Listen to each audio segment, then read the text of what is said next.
Hello and welcome back to the Wizards Arena. My name is Draymore, and this is our final review video for EDH for Zendikar Rising. We're covering artifacts and land in this video. Let's just jump right into it. We grade stuff on a scale of 1 to 10. First up is the Forsaken Monument. It's a 5-cost legendary artifact. Colorless creatures you control get +2/+2. Whenever you tap a permanent for colorless mana, add an additional 1. And whenever you cast a color spell, gain 2 life. Okay.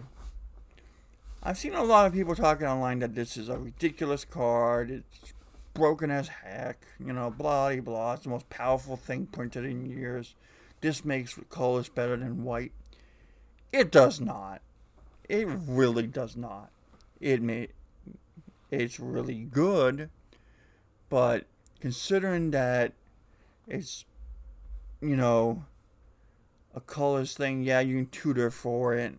It costs 5. It's nowhere as good as Paradox Engine used to be.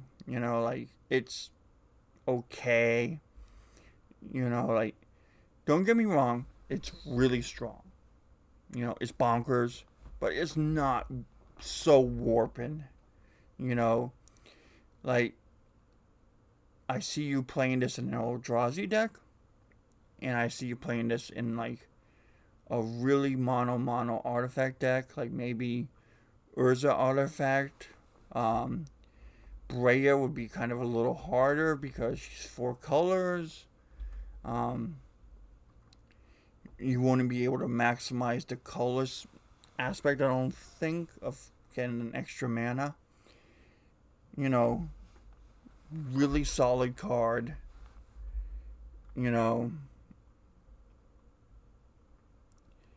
But it's only going in a very few select deck types. Then you have to find it / draw it. So it gets an 8. Paradox Engine got a 10. It was game warping. This is not. This is good. This is not game warping. It's really, really good. Moving on to our next card. The Lithoform Engine. This is another card people are going bonkers over online. It's 4 mana for a legendary artifact. Spend 2 and copy, 2 and tap. Very keyword tap. Copy target artifact or triggered ability. You may choose new targets for the copy. 3 and tap it. Copy target instant or sorcery you control. Choose new targets for that copy. 4 and tap it. Copy target permanent spell you control. And that copy becomes a token. Okay, let's review here why this card isn't totally broken, people. You seem to need to have a whack upside the head. All 3 abilities require you to tap. Okay, now this one here, the first one, you have to do something else and spend 2 and tap it. Stronic Resonator. Okay, got it. This one is like a twin staff. Got it.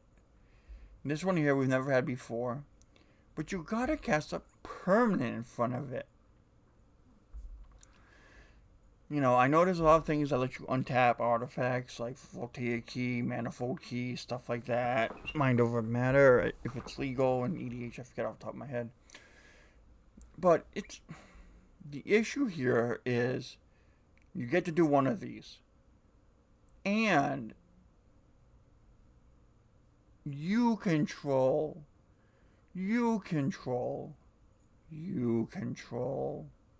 These are all spells and effects you control. Where previous copy things have been, oh, they cast this thing. You or any opponent, and you copy it. That's the issue here, is the spell ones have always been anything, and the artifacts are always just you. So that's what kind of suppresses this down. Again, not as good as Paradox Engine. It's good. It's not busted. So on a scale of 1 to 10, I feel like that this is a 9. It's a little better than the previous thing because it goes in more decks. There's more options for it, more things to slot into. But overall, that's it. It's okay.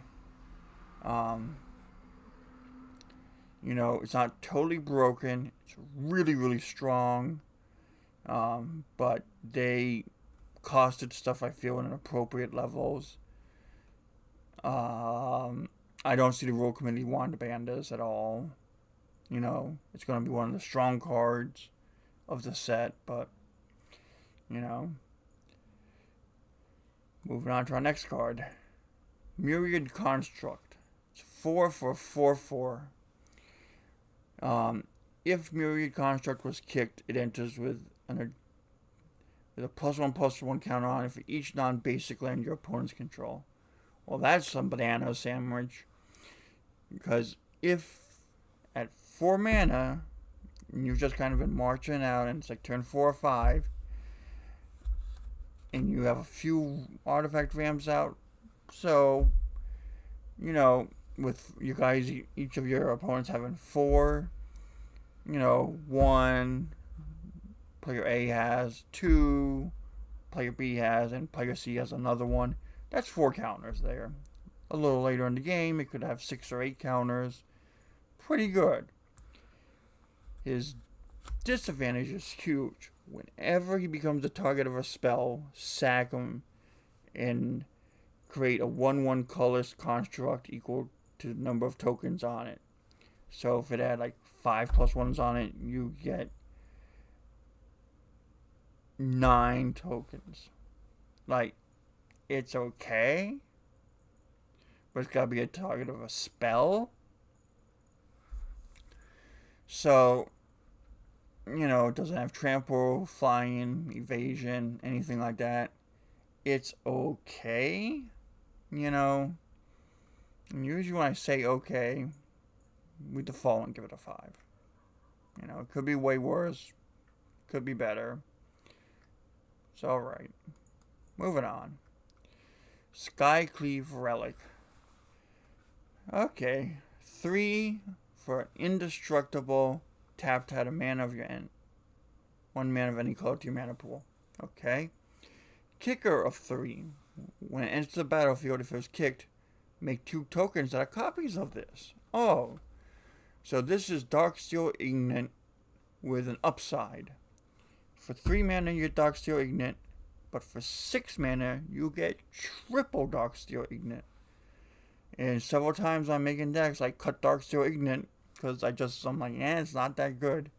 But now, if you're telling me early game I can get 1 mana for 3, which is okay, but late game I can spend 6 and get 3 mana, that's something to talk about.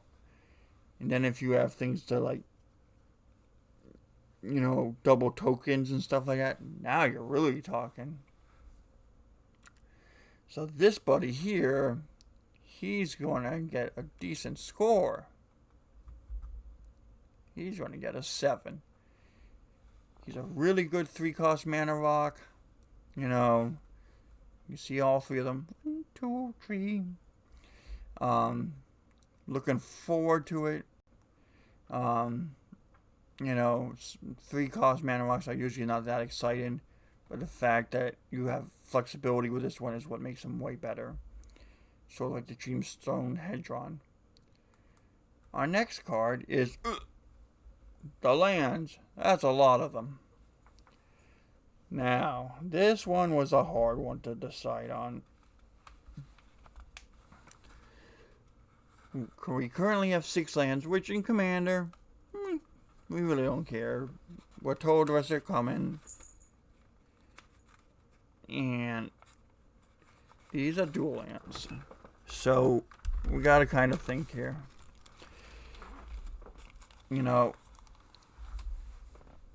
Let's kind of walk through them a little bit here.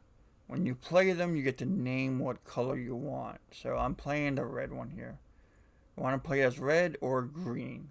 The depends what I need. And this is really good in decks where, oh, well, I'm really heavy green with a little bit of red splashed in. So if I count this as a forest when I'm doing my land tally, I can always get a mountain. So that's really cool. If I need it. It's a non-basic land, so there's some minuses there. But let's see here. Compared to other duels, let's think here. They're not shocks, obviously. They're not check lands or Santa lands. Santa lands that are double check lands from the last time we were at Zendikar. The reveal lands, no, they're not that. They do come into play untapped. That helps them out a lot. So it's basically a single colored land that doesn't come into play tapped. That does have a significant upside of being a different color if you need it. But it's not always going to be that color. It's locked into what you play it as. Unless somehow you can bounce it back to your hand or you can destroy it and play it from the yard. So like the red-green one I feel is a little bit better in that regard because then you can play with the Wildcat and you like blow it up with Haru and, you know, play it again if you needed to change its color. With all that said and done, I think these lands are 7. You know, they give you some versatility, not maximized versatility, which brings it down a little bit, you know. But I feel like in a couple of years when they rotate off standard, their price will go down, so there'll be a cheap little land you can pick up. They're not as good as the check lands. They come into play untapped. So they're not like the temples in that way, but the temples let you scry, which I feel is, you know, worth it so you can have the double color. So it's a 7. They're okay.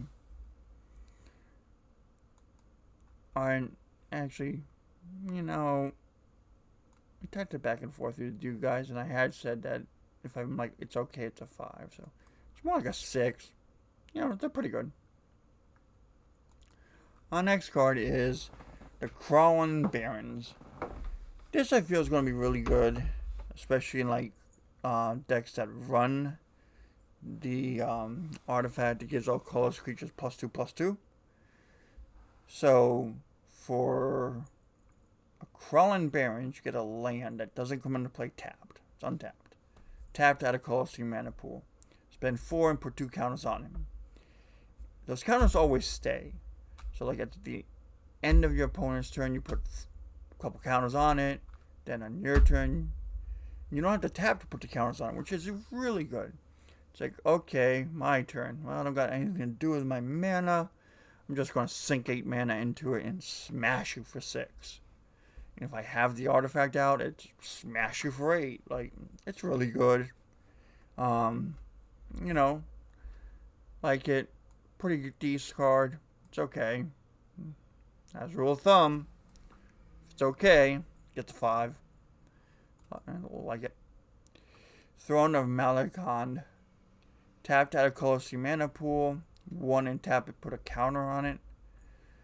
So it's a storage land, which usually means it's crap. Tap, remove a charge counter from throne at 2 mana of any one color. Spend this mana to cast kick spells. I'm assuming, we're still waiting on the Oracle text, that this means kicked or multi-kick spells. So, if it's a multi-kick spell, it's okay. Gets a 5. You know, a lot of the storage lands we had before came into play tapped, and, you know, lots of hoops to jump through. But basically, you know, you put a counter on it, and then the next turn you can spend the mana, tap it, remove a counter, get 2 mana. So, basically, It's a mana fixing to make sure your multi-kick spells or your kick spells can resolve. It's a 5. It's pretty good. And that is the end of Zendikar Rising. The next set we'll be reviewing is Commander Legends. Oh, baby, I'm looking forward to it. Oh, going to be here all day reviewing partner commanders and stuff. My name's been Draymore with the Wizards Arena. The next set of videos we're going to be coming out with are the new standard videos and seeing what's new in standard. I want to see you in those videos. You guys have yourselves a great day.